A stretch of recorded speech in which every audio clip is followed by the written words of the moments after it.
For hundreds of years, people from all walks of life have reported sightings of a large hairy animal walking on 2 feet.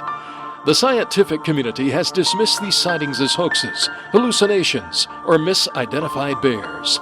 But is there another option? Is it possible that there is an ape, the largest of the great apes, unrecognized and unclassified by modern science, roaming the forest of North America? Please join us as we seek the answer to this compelling question. You have arrived at the intersection of myth and science, of fact and folklore. You have arrived at Bigfoot Crossing.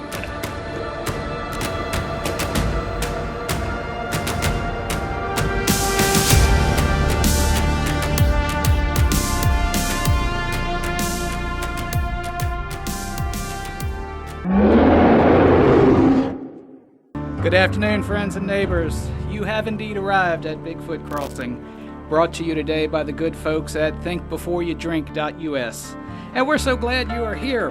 I'm Michael Willie, and my good friend Daryl Williams is here with me. Daryl, how you doing today? Oh, man, I love your T-shirt. I wish the folks out there could see it, Michael. That is cool. Well, thank you. This is a T-shirt given to me. A friend of mine, Josh Sanders, got it for me in South Carolina. And I'll just describe it for people. It has a picture of Bigfoot wearing a sombrero and riding on the Loch Ness Monster. and it says, "Don't stop believing." Yeah. So I understand that's going to be your tradition to probably don the T-shirt on our show. That's gonna be my show shirt. That's right. Well, it's a showstopper. I told Josh I'd wear it, but I think we're going to make it a tradition and just wear it every show. Don't stop believing. That's right. That's right. Well, you know, I got interested in Bigfoot, Daryl, when I was a kid. I think we've talked about this. I read a book by Peter Byrne called The Search for Bigfoot, Monster, Myth, or Man. And, you know, after reading that book, I thought if I'd ever want to hunt Bigfoot, I got to go out to the Pacific Northwest, because that's where all of his sightings were. And then about 20 years ago, I read John Green's landmark book. Really, the landmark book on this subject is called Sasquatch, the Apes Among Us. And Mr. Green, in that marvelous book, lists sightings from all across the country. And that's when I realized, you know, I can do this here. That was about 20 years ago, I guess. And so that book really renewed and re-energized my interest in Bigfoot. And so now here I am doing this show. Well, now, I overheard something between the folks who were leaving as you were arriving, and you all were talking about that in different parts of the country he's referred to in different ways. In different ways, that's right. Don Hazelwood asked you about what is it, skunk ape? The skunk ape is in Florida. They call it the skunk ape. In East Tennessee, he's called the woolly booger. And we looked up the Louisiana. In Louisiana, he's called the rougarou. Okay. And the Seminole Indians call him the Sandman. And there's a Canadian tribe that calls him the Bushman. And these are all names for the same creature. And of course the Coast Salish tribe in British Columbia is the tribe from which we get the name Sasquatch. And so it's all the same creature, and we're doing this show called Bigfoot Crossing, and I call it Bigfoot Crossing for two reasons. You know, the first reason, of course, is the image of a Bigfoot crossing a road. That's where most sightings take place. Is folks driving at night on a lonely road, they see this large, hairy, bipedal animal walking on 2 feet, crossing the road. And so that's where most sightings, in fact, occur. But and that's a reason, and that's perhaps an obvious reason. But the deeper reason has to do with the idea of community. A crossing or a crossroads is an intersection. It's a place where people gather, we meet, we exchange information, and so I want this show to be about meeting and getting information from people and sharing information with people and getting people prepared for and to appreciate the fact that there may be an undocumented, unclassified mammal roaming our forests. And I want to get the show kicked off in the best way I possibly can, and I can't think of a better way to do it than to kick off this show by reading the opening passage of John Green's landmark book, Sasquatch, the Apes Among Us. And it's chapter 1, and it's entitled The Ape in the Night. I'm just going to read a brief passage out of this. You're sitting alone in the house at night when you hear a slight noise outside. And turning your head, you are confronted by a bestial black face, more like a gorilla's than anything else, staring in the window at you. It's a horror movie come true, the most terrifying thing you have ever experienced. Yet somehow you survive it, and after a while the face is gone. The reason you survived is simple. You were never in any danger in the first place. An animal looked in out of the darkness to see what was inside your lighted room. But it wasn't trying to get in to eat you, and it felt no hostility towards you. It was just curious, and for some reason abandoned its usual caution. In reality, you were granted a rare privilege. A chance for a close look at one of the most interesting creatures on Earth, and one that very few people ever see. It's too bad you weren't in shape to appreciate it. The face in your window belonged to a Sasquatch, which is either a legend, in which case it is odd that you were able to see it, or the largest of the apes, an ape that lives in North America and walks upright like a man. And that's what this show is all about, Daryl. It's about getting people in shape to appreciate the fact that there's an unclassified large ape roaming our forests. And Bigfoot Crossing, I want people to see as a gathering place, a place where people who've had an experience with Bigfoot or related to Bigfoot can open up about it, share their information, know that they're among friends, and people who are skeptics, they're welcome too. They can enjoy the ride too. They can enjoy the ride, and we'll all learn something. And so I want all of our listeners to know, whether you're a skeptic or whether you think there might be something to it, you're among friends here. Well, Michael, I know you've really been looking forward to this first show and your first guest, and he is on the line right now for you. I am very excited about this. John BIndernagel is a professional wildlife biologist from British Columbia, the author of 2 excellent books on the Sasquatch, and John has graciously agreed to take time out of his busy schedule to talk with us today over the telephone. John, are you there? Yes, I am. Thanks, Michael. John, thank you so much, and welcome to Bigfoot Crossing. Thank you. How are you doing today? I'm good, thanks. How are you? I am doing great. Let's talk a little bit, John, if we get some, talk about your professional experience. You are a professional wildlife biologist. Is that correct? That's correct, yep. And tell us a little bit about your experience. I know you've worked around the world with the United Nations. Yeah, actually most of my career was as an international wildlife biologist in East Africa for 5 years, in the Caribbean, in Trinidad and Tobago, in Iran, in the Middle East, back when that was a place one could work quite comfortably. So, I've had a lot of experience around the world, and of course right here in Canada and a little bit in the U.S., not professionally in the U.S., visiting the U.S. And you've got, so traveling and working in Africa, you've obviously had experience with great apes then? Yes, unfortunately, we biologists didn't really look at primates. They somehow got studied by anthropologists, and we didn't deal with them, which I should have done, because I was in Uganda. I did see chimpanzees in Uganda. I could have actually visited, mountain gorillas then, but I didn't, and of course, I wish I had now. Yeah. But I was sort of, I guess we called it in those days a big game biologist, when hunting was much more prevalent. Ungulates, that sort of thing. Okay, I see. Well, what drew your interest in Bigfoot? Well, that started actually even before I went to Africa, when I was a student in wildlife management at the University of Guelph in Ontario, Canada. And I raised in class a magazine article by Ivan Sanderson about a very early Sasquatch sighting in British Columbia. And I thought, well, this is pretty interesting. This is the so-called ape man that this fellow had seen. This is the William Rowe report, if anyone recalls it, 1955. Yes. And I was laughed at in class by my classmates, and more importantly, by the professor. And, you know, when you're, 21, I guess, 21 years old and pretty idealistic about science, I thought, well, surely even if we can't discuss it, we don't have to just laugh this off. But we did, you know. And I thought, oh, gee whiz. So anyway, there wasn't much available then. That was 1963. Eventually, I did find information on it and got very intrigued.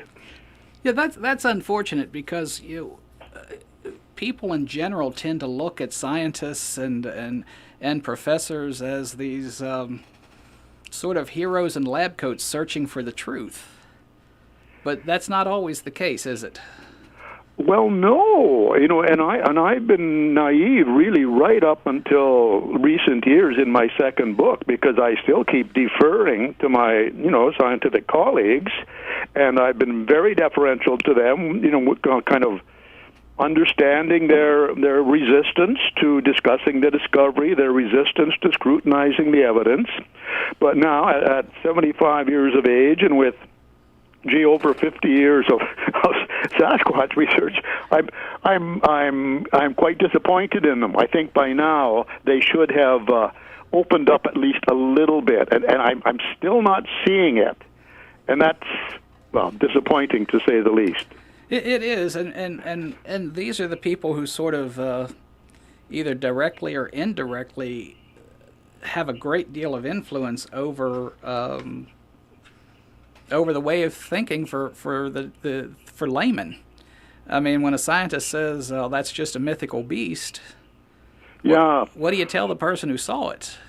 You know? Yeah. Well, you know, in my second book, I really got into this whole thing about the discovery process and all these alternative explanations, and there has been this tendency to basically dismiss the Sasquatch because it occurs in myth. It's been dismissed as mythical in that narrow sense of fictitious or non-existing, which is unfortunate because cultural anthropologists have taken this much more seriously. They recognize that, you know, also in myth we have beavers and wolves and otters, you know. Now we know those are real mammals, real animals.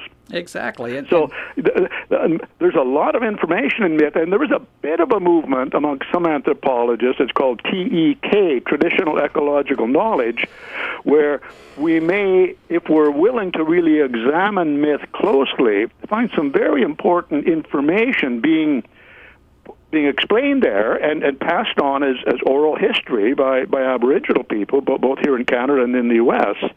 And we're really probably not capitalizing on that to the extent we could be and should be. Exactly, and John Green mentions that in one of his books as well, as anthropologists sort of took an animal, you know, when they look at some of the Aboriginal legends or teachings, and they find an animal that doesn't fit their profile, then they say, well, that's mythological. Yeah, well, you know, this is a struggle I've had even within the investigating community, because I said, oh, gee, everything I'm reading about that, and mainly from John Green's files in the early days, it sounds like an upright gorilla. And I really think the great ape hypothesis is a very helpful hypothesis. Unfortunately, I didn't realize that would sort of put off a lot of amateur investigators who insist that it's much more human than ape-like. Well, I would rather not get caught up in that divisiveness. I'd say, well, let's just say primate, which includes both humans and apes, because it is a primate. It is an upright, human-looking sort of mammal. But with not a lot of ape-like behavior. And, you know, going back to myth, I'm working on a study right now, collaborating with an investigator in Washington, where I'm pretty sure she has recorded chest beating, well, which is gorilla-like, but which occurs in some Aboriginal myths. And it's very interesting because one of these myths says when a Sasquatch wanted to attract some young boys, it started beating its chest, making the sound of a basically a ruffed grouse drumming, and the boys, thinking it was a grouse or a partridge, followed the sound into the bush, where the Sasquatch was able to approach the boys. And so I think this is this case of actually there's a message in myth that may be more relevant than we realize. Exactly, and many times myths there is that basis of truth in legends and myths. Yeah, and that gets overlooked. And you've talked about in your book the power of prevailing knowledge, and we'll get to that more in a minute. But that sort of is seems to me the reason why you were laughed down in class. The power of prevailing knowledge, saying, well, there's no such thing as that animal. We're just going to disregard it. And this is something I think we all know, is attracting relevant scientists to this evidence. And unfortunately, it's being dismissed or rejected at a very early stage, long before scrutiny. And were my colleagues scrutinizing it, I think they'd see for themselves some very interesting information that does relate to real North American mammals, or not necessarily North American, but real mammals in the world, and we could proceed. But there's this problem of early rejection, early dismissal. It would seem to me they'd want to be on the cutting edge of discovery, but they seem to just want to follow that prevailing knowledge. Yeah, well, yeah, and that's actually I was just writing another article on it now, basically from my book, because I address this a lot. Because I mean, that's certainly amongst biologists. Gee whiz, amongst my colleagues, everyone wanted to be the first one to study the wolverine, or in Africa it was the African lion, and everyone was envious of George Schaller. He was the first one to study the mountain gorilla, and biologists made their reputation, especially if they could be early on in studying a mammal. And gee, I was going off to Africa and to the Caribbean on these United Nations assignments, thinking that, gee, I'm going to come home and some young biologist is going to be all over the Sasquatch, basically building his reputation on it. And I said, well, and that'll be fine. That'll be great. Hopefully there'll be room for some of the rest of us. Well, that hasn't happened. They're avoiding it like the plague. And I guess what is my concern is that they're being dissuaded by the attitudes of their mentors, who are my colleagues, my age, retiring, who said, oh, it was just like my own professor who laughed, and I thought, well, gee. Anyway, there is this problem. There really is, and let's as scientists, I've always looked at scientists as people, again, who are trying to find the truth. But if you're rejecting things out of hand without ever investigating them, to just say, I mean, if this is sort of a stretch, but if Christopher Columbus had accepted the prevailing knowledge that you couldn't get west or get east by going west, he would have never.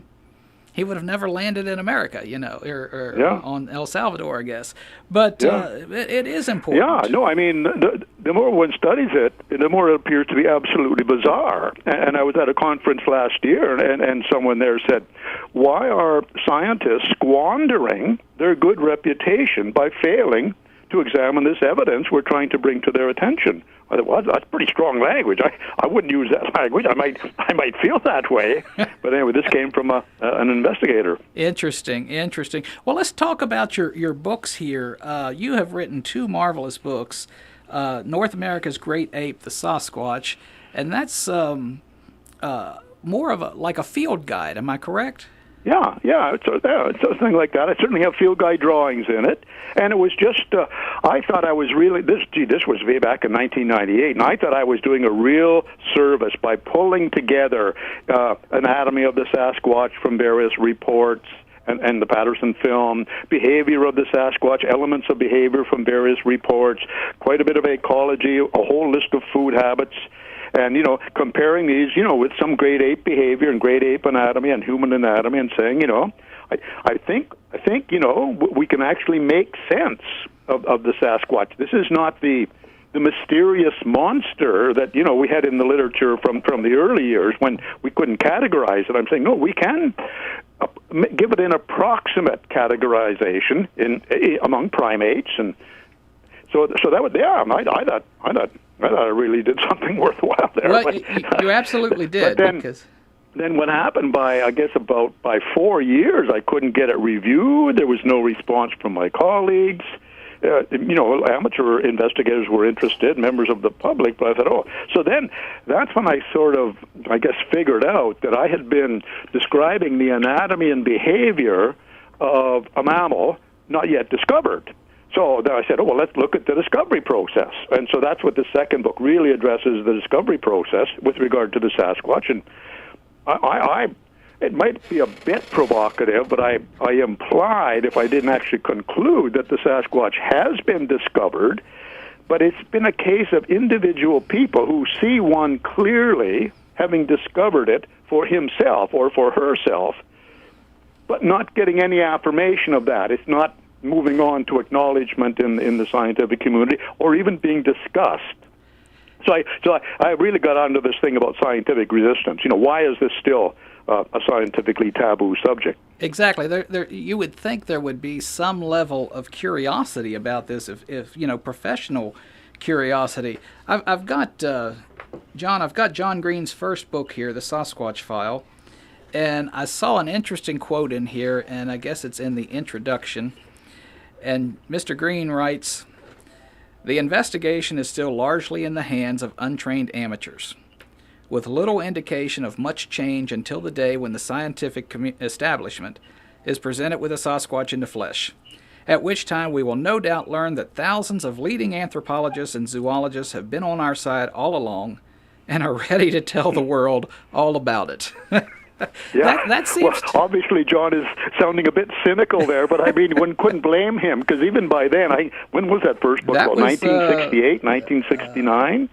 He'd already been working on it for years and become totally convinced by the evidence, and he did a lot of eyewitness interviews, and he was amazed even then. I mean, we talked a couple of years ago was the last time I saw him, and he's just given up. I mean, he's really cynical about scientists, and he may be right on that point, that when we do have an actual acknowledgement of the discovery, some will come forward saying, well, we actually suspected this all along, and some of us are saying, gee, any scientist who suspects that, we'd sure like to hear from them and have a little affirmation for our efforts.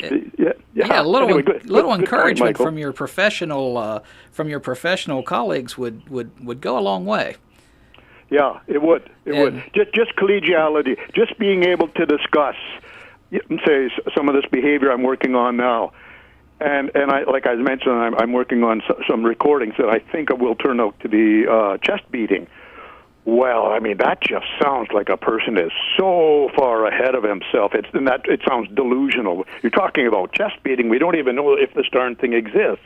Well, some of us do. We are firmly convinced that it does exist, and we are trying to move on to studying it. But it's hard, because that's right, you're either ahead of the curve or you're delusional, and the popular perception is the latter, it seems. I'm going to call you ahead of the curve, John, because you are out there on the cutting edge with Dr. Jeff Meldrum and Henner Fehrenbach, if I'm pronouncing his name right, and just a handful of others. Mm-hmm. While the rest of the scientific community is really playing ostrich and sticking their head in the sand. Yeah. No, I wanted to pick up on another point, because as John Green mentioned, untrained amateurs, I mean, these are the people who are doing the heavy lifting and carrying the ball. I mean, all the information I get comes from amateur investigators, and many of them, they may be untrained, but many are very disciplined, very dedicated. They do understand the need to document evidence, and doing really good work, on their own dime, and again, without hardly any scientific affirmation or encouragement, and that's what distresses me. It is distressing, and as a longtime Bigfoot enthusiast, it's difficult, when you bring up the subject and people look at you like you've got two heads.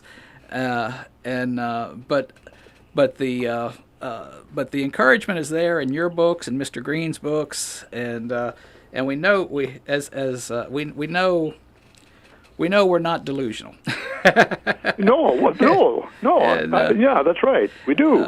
But you know, a lot of people. I mean, it's absolutely bizarre. You know, this Sasquatch is not yet on, say, the state mammal list for Tennessee, where you are, British Columbia, the provincial list where I am. It's not on the national list for either Canada or the U.S. or the continental mammal list for North America. So, you know, and so it's confusing. People say, "Gee, I've just seen an animal that doesn't exist." If it existed, but surely by now it would be in the field guides and on these mammal lists.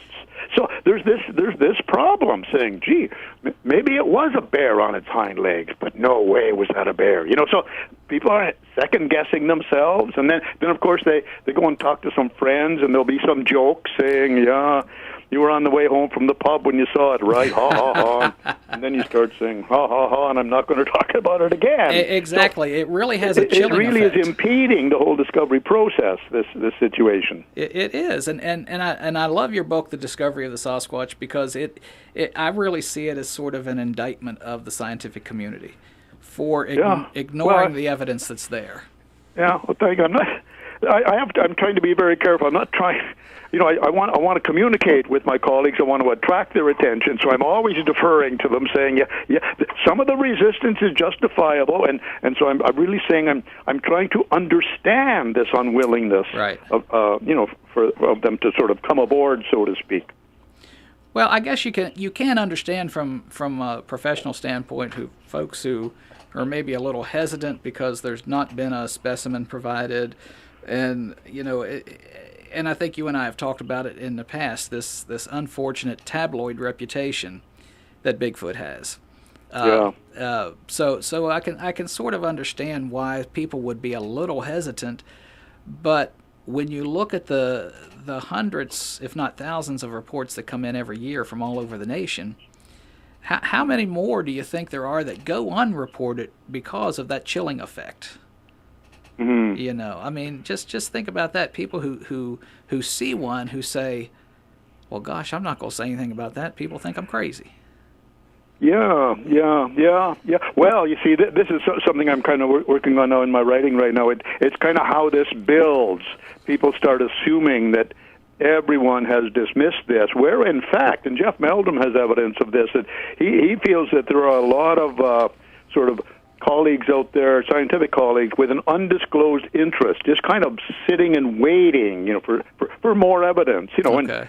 But gee, if they just give a few words of encouragement, you know, we definitely would get more evidence. Because I mean, there are people who, you know, have these things kind of maybe semi-habituated. They have them under not regular observation, but not infrequent observation, who might be willing to contribute if they saw some sort of serious interest.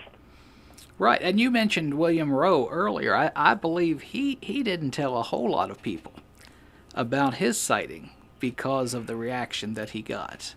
And so he had a great sighting and a great description. Yeah. I mean, he assumed it was a bear at first, and then he looked more closely, and he saw the flat face and saw that it was a female with breasts and saw that it had these long arms, and so he just lowered his rifle. He said, well, this is no bear, you know. And so, but he could give a great description, and then he's got his daughter to do a drawing based on his description, which is an excellent description, been in all John Green's books and in my books as well, and just goes on because it's a really good, shows a lot of anatomical features. So, yeah, he did something really quite helpful. And the other thing that happened was that when he got his report published, this is when Ostman came out of the woodwork, Albert Ostman, with another really good account from long ago, and he'd been just being really quiet about it until William Rowe came forward. So it does help when someone comes forward with a detailed account and it gets published or widely known and say, oh my goodness, that's what I saw, you know? Exactly. Yeah, that's why I want this radio program to sort of be that sort of clearinghouse where people can come and listen to folks talking about Bigfoot and realize, you know, they've got some friends, Yeah. Great, Mike. I think it's a real service, and I think, and this is the sort of dialogue I wish we could have. Obviously I'd like to, see some scientists involved and see scientists coming out to our conferences, but at least if we can talk about it sort of intelligently between ourselves here and get some other people involved and kind of make it safe to talk about. You mentioned that earlier, and I really like that idea because people really suffer when they have a sighting, a report that they would like to share, but they're, at least hesitant and often quite inhibited from sharing it because of the ridicule and this whole aura of disbelief that surrounds the subject. Exactly, and you mentioned, the misidentified bears a few minutes ago, and I was in, my daughter and I went to the Smoky Mountains, which is in East Tennessee, and stayed in a cabin, and we saw several bears while we were there, about 6 or 7, and one of them came up within about 50 yards of us, and we were on horseback, and stood up on his hind legs and started scratching his back on a tree. I mean, it was hilarious because he was really going to town. He must have had a bad itch. But there's really no way that, maybe under the stress of the moment you could, but there's so many obvious differences, and you draw that out in your book, North America's Great Ape. The physical differences between a bear standing on its hind legs with the short legs and the narrow shoulders versus a Sasquatch that has broad shoulders and long legs. I mean, it's really hard to misidentify. It seems to me. Yeah, I agree, and I know. And when I was doing interviews when I first started, I used to say, and I shouldn't have said it, but I said, could it have been a bear? Well, that was a very offensive question to a lot of people here where I live in British Columbia because they've seen a lot of bears, right. And this was no bear, and. Don't tell me it was a bear, So okay. So, but and they're quite strong in that conviction. But the problem is, bears on their hind legs are in the field guide books, and the Sasquatch is not in the book and the books on the lists. So the Sasquatch is essentially not an option yet, and that's. Right. I think, a very large part of the problem that we don't have this alternative explanation before us. Or if it is an explanation, it's not taken as a serious one. Right, and that's why I think your North America's Great Ape is very valuable in as a field guide, because if someone's out in the woods, and I get out in the woods as much as I can, but not as often as I'd like. But and a lot of times hikers will carry a field guide with them to see, sort of be able to look up what animals they're seeing, and if they can't look it up in their field guide. Then their fallback position is, well, it's a bear standing on its legs, which is unfortunate. But and I was in your books you point out that because scientists look at Sasquatch as just a cultural phenomenon,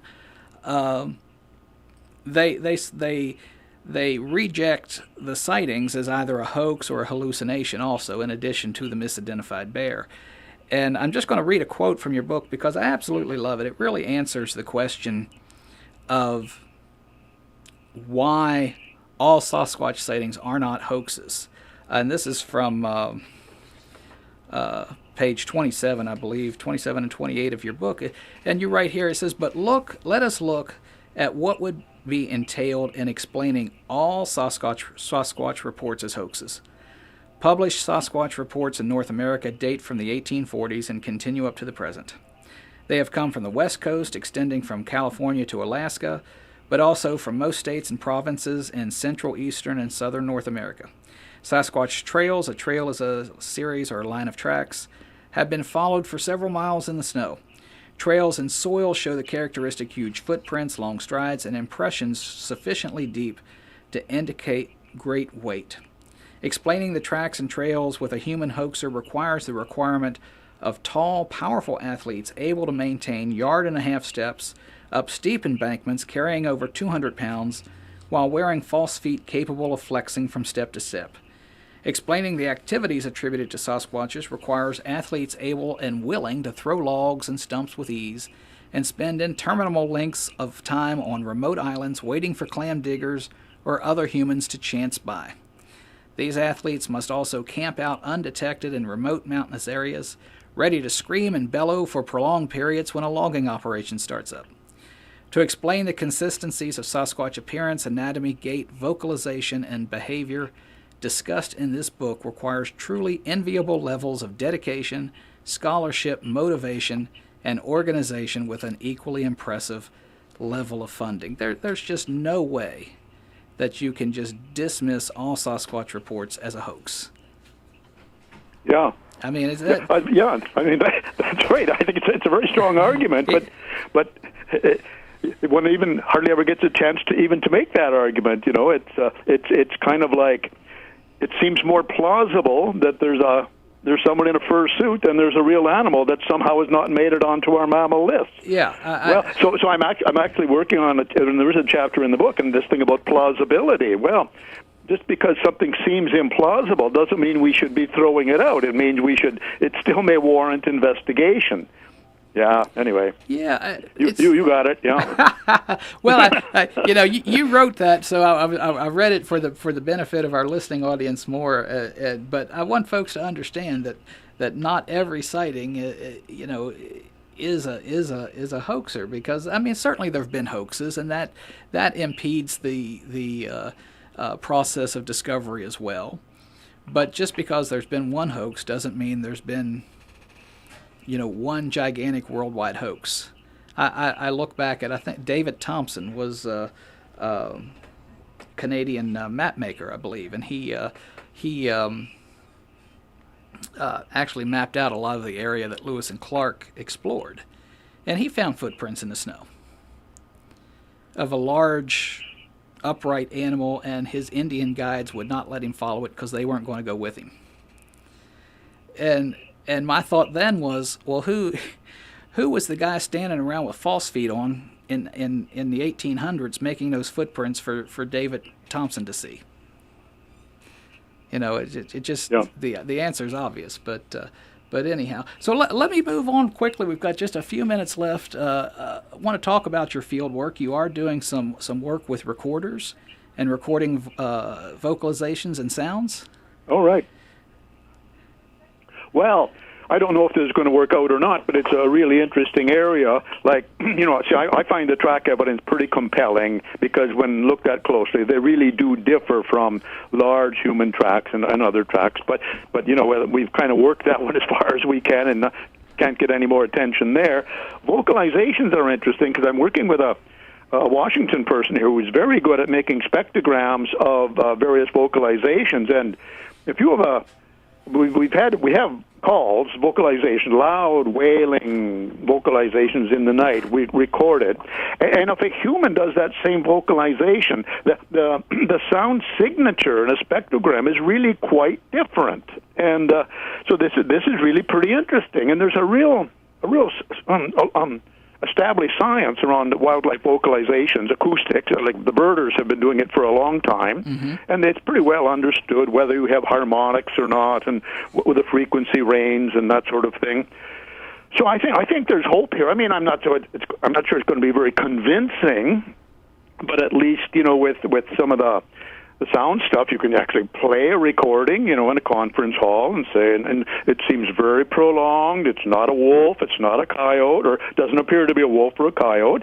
And then if you do the spectrograms, you say, well, see, this is not, here's what a wolf looks like, and here's what this one sounds like, and you see they're quite different, and here's myself or someone else trying to imitate the howl, and that's different again. So, yeah, so anyway, we just keep this is the thing, trying to keep working as if, well, not as if, so we do accept it exists, but we're going on as if this is acceptable, valid research, which it is to us. Absolutely.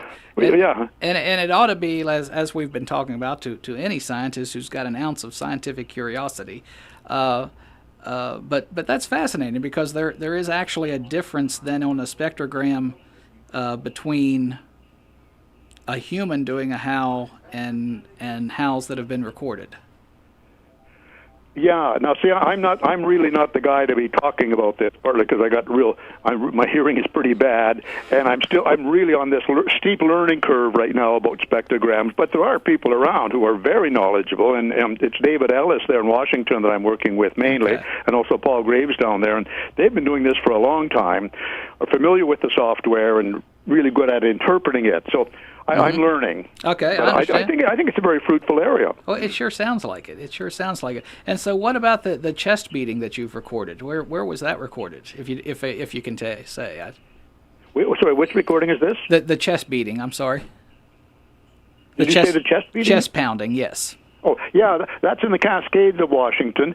And the thing about that is that the recordings go back years and years, well, about 3 or 4 years, and reports of these sounds before then. And, a number of people have collaborated. It's Laurie Simmons' work, and people have collaborated with her, but it hasn't really gone anywhere. So I'm trying to come alongside, and okay, let's be very conservative in our interpretations. We're not going to conclude that this is a Sasquatch. We're going to record it, and we're going to do all these comparisons, and so she's very, very, very into that, very, very conservative herself. She may have her convictions that this is, in fact, a large male Sasquatch, and she's interpreting loud sounds as maybe anger and intimidation, and softer sounds as less intimidation.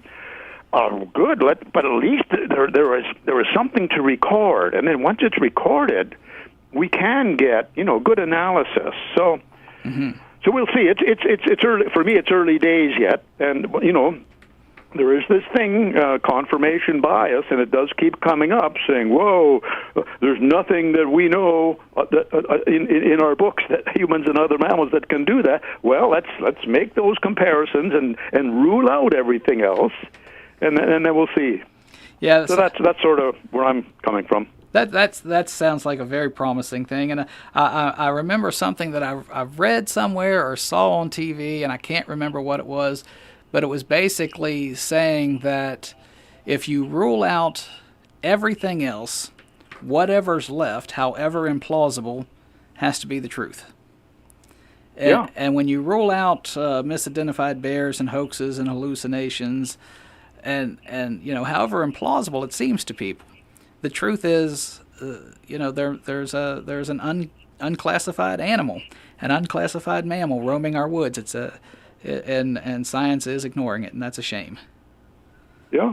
Well, and there's people have been doing this long before I got on board, and they've done good work, and some of it's there on the internet, and I hope to establish contact with them, because I think if we put all this together, we'd not only be able to show differences between other vocalizing mammals like wolves and some of the birds like owls, but show similarities of some of these vocalizations from various states and not so much provinces. I don't know how much of it's going on here in Canada, but down in the U.S. quite a bit has been going on already. So there is already a database which could be pulled together, and I think it's a very fertile area of research. It certainly sounds like it, and it sounds very promising. And John, we're just about out of time here, and I would thank you so much for being with us today, John, here at Bigfoot Crossing, and I hope you can come back on the show in the future. Well, thank you, Mike. Sorry, I didn't mean to talk so much, but you asked good questions. You're fine. You got me going. No, you did perfectly well, and I appreciate it, and I know our listeners learned a lot, and I did too. But we will definitely have you back on if you're willing to come on. Yes, well, thanks so much for what you're doing, and all the best to you. Thank you, John, and you as well. Thanks a lot. Bye for now. What a terribly nice man he is, and he's a very skilled and educated man, and is doing a lot of great work out there. And I just appreciate John BIndernagel so much for taking the opportunity to. Or for accepting my offer to come on the show, and I appreciate it. It's a great way to kick off that first show. And I did want to mention it while John was on the line, and I forgot.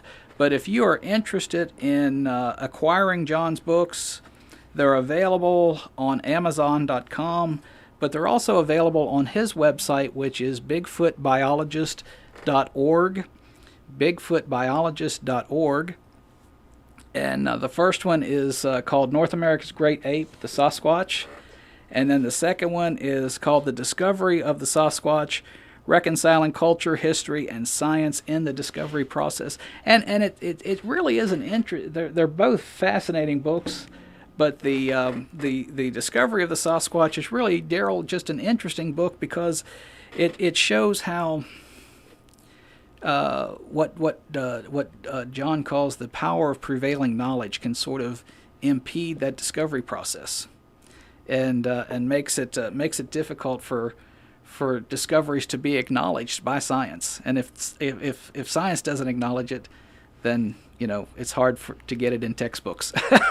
And you can tell he walks a slippery slope because he still moves in those circles, and he doesn't want to alienate that world that he's from. He doesn't, and that's a very good point. And maybe I shouldn't have called the book an indictment of the scientific community, because it is more trying to explain. And it's an effort to explain and understand why there is this resistance to mounting some sort of scientific inquiry. But I know he's a great man, and I appreciate so much him coming on the show. Do we got time? Can we take a few calls if there's anybody out there wanting to call in? Well, this is our first show, and I didn't know you were going to take calls. But if you'd like to put that offer out there, we can do that. Well, I tell you what, we've got just about 7 minutes left. You think somebody around here might have seen Bigfoot or have a Bigfoot story or something? You know what? What I'm going to do today is but the answer there is yes. There have been on internet databases, the two main databases that I look at, there have been over 100 sightings of Bigfoot in the Middle Tennessee area. That's just in Middle Tennessee counties, not counting East or West Tennessee. So I think there's people out there who have seen him, but I'm going to encourage them to go to my website, tnbigfoot.com. And right now you can't submit a report online. I got to get that fixed, but you can send me one in the mail. But I have a book here. It's a copy of John Green's book, Sasquatch, the Apes Among Us.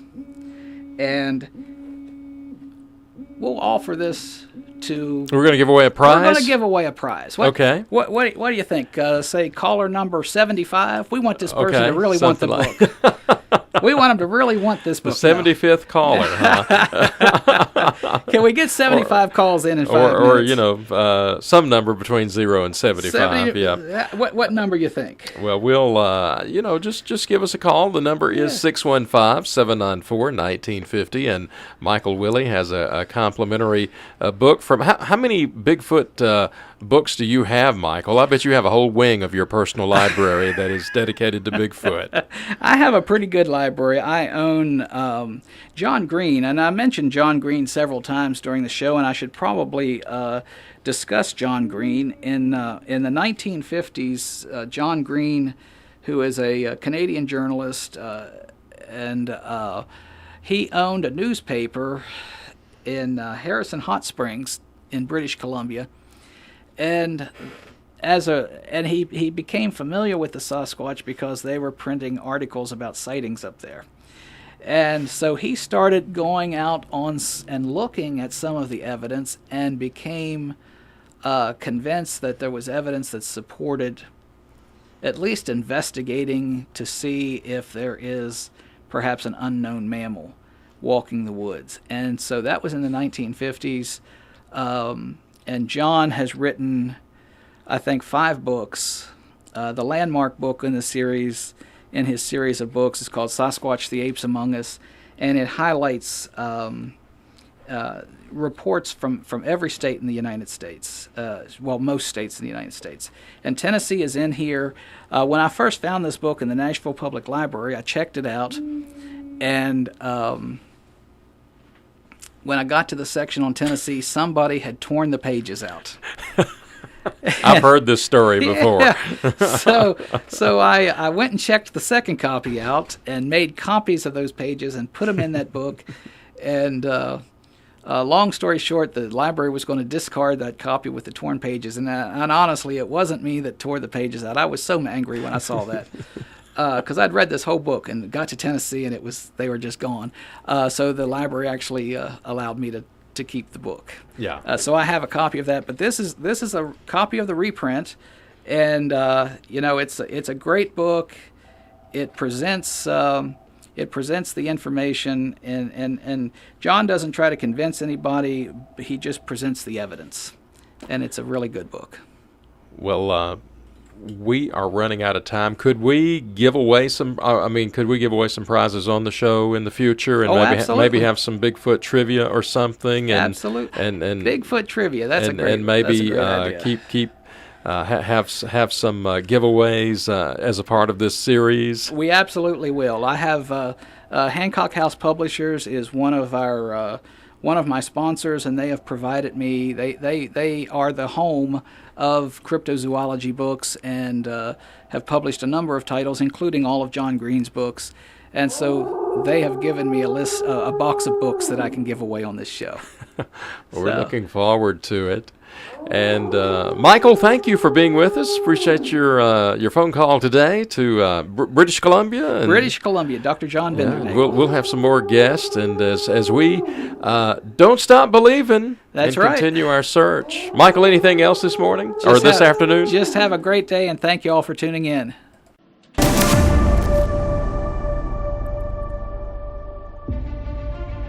We hope you have enjoyed your visit with us here at Bigfoot Crossing.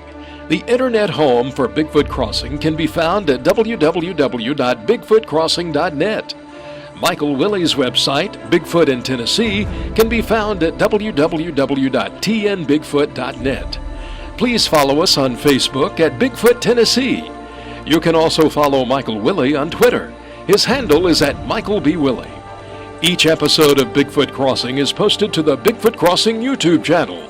Please subscribe so you can be notified when new episodes are posted. Your feedback is always welcome. Please email questions and comments to tnsasquatch@gmail.com. Be sure to let us know which episode you have a question or comment about. Thanks for joining us today. We look forward to seeing you next time right here at Bigfoot Crossing.